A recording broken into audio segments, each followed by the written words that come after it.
Hello everybody, in today's video we'll be talking about dangerously cold conditions as an Arctic blast is going to head into a lot of the central US. So let's get right into this video.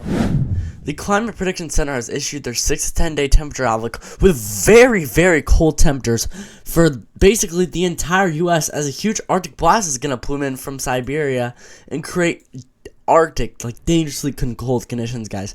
The only areas that are going to see average to a little bit above average are in California and Nevada areas close to Sacramento, around the Sacramento and San Francisco areas where the warmer weather is going to exist. But wow, this entire part of the U.S. is going to see really below average temperatures, all the way from Washington all the way down to Florida, with the bullseye for the coldest temperatures. Guys, this is really rare. We typically don't see the blues getting that deep. That's like 90 to 100% below average here across Missouri, Arkansas, into Illinois and Indiana. Texas, it's going to be frigid. Texas, Oklahoma, into Louisiana, Alabama, Georgia, Mississippi, all the way up north into the Midwest, like Kansas, Missouri, Nebraska, Iowa, South Dakota, Minnesota, and Wisconsin, where we're just looking at some frigid temperatures. And this is going to continue as the 8 to 14 day outlook, valid from the 21st to the 27th, shows a huge area of really cold temperatures across a lot of the eastern U.S., and then that same area of a little bit warmer weather towards California and Nevada areas, basically being the only area in the U.S. with warmer temperatures. But wow, the storyline of this video is a huge cold blast to come into the central, eastern, and maybe parts of the western U.S. from this, with some really cold weather for the southeast and more. If we look at the 2-meter temperature anomalies from the European model here, it's basically showing areas that are going to see above average and below average temperatures. The areas in the blue and green and really dark blue to purple areas are going to see the coldest temperatures, and then the areas in the red are going to see the above average temperatures, basically from this model that I'm showing you guys here. We're gonna see some active cold weather across a lot of the U.S. in these regions, where the coldest of the weather is going to be around Missouri, Illinois, and Indiana from around today, tomorrow, into Tuesday. And this is going to continue here with some really cold temperatures for Illinois, Missouri, and Indiana, while that same area in California, Oregon, and Nevada is going to see really warm temperatures. We could see a little period around about 105 hours out for the January 17th period where it could get pretty above average temperatures. We could see some warmer temperatures across a lot of the central and eastern U.S. and even into the western U.S. But this is not going to stay, guys. It's going to be a really short period. I'd say about maybe 2 days of this, 2 or 3 days of this above average weather.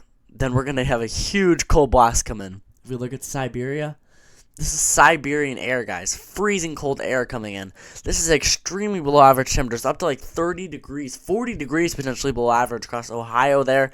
Much of the U.S., literally nearly the entire U.S. except for small portions of California and Nevada and portions south towards like Los Angeles. Besides that, dude, entire U.S. is looking at some really cold temperatures. No, this is far out, but the models have been really consistent with this, and this is why we have a lot of confidence. We don't know how cold it's going to get, but we know that it's going to be really cold. We know that there's going to be an Arctic blast somewhere in the central and eastern U.S. in the circle I circled.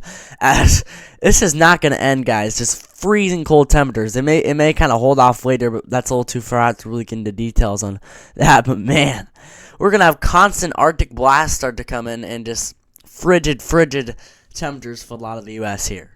I also wanted to mention the combination of really strong winds plus really low relative humidity is going to cause continued fire conditions. We've already seen the dangerously fires around Los Angeles regions, but this is going to continue. Even though they might have been able to contain the fires, we could see more fire spark as extreme wildfire conditions are expected today across a lot of the suburbs area in the foothills and northern hills of Los Angeles, just north of the city, like Beverly Hills, over at all those really rich towns north of the Los Angeles areas, like Pacific Palisades, that got completely destroyed by those fires. That was really bad. And war in this extreme threat. Now, the critical fire danger ranges all the way almost down south of San Diego, all the way ranging north closer to the Los Angeles metro. This is going to continue through day 2's outlook, where the extreme fire danger is going to stay across Malibu, all the way over to the ocean there near Santa Monica and portions north into those hilly areas north of the Los Angeles areas where extreme fire danger is still going to occur, guys. Remember, if you have evacuation plans, take them seriously and evacuate fast, as this is really dangerous, guys. You've seen it all over the news, all those fires and stuff. Take them seriously, guys. Hope everybody did enjoy this video. I'll make another video update in the future on the cold weather once we get a little bit closer to this Arctic blast, dangerously cold event. I will upload another video. Hope everybody did enjoy this video. Bye, everybody.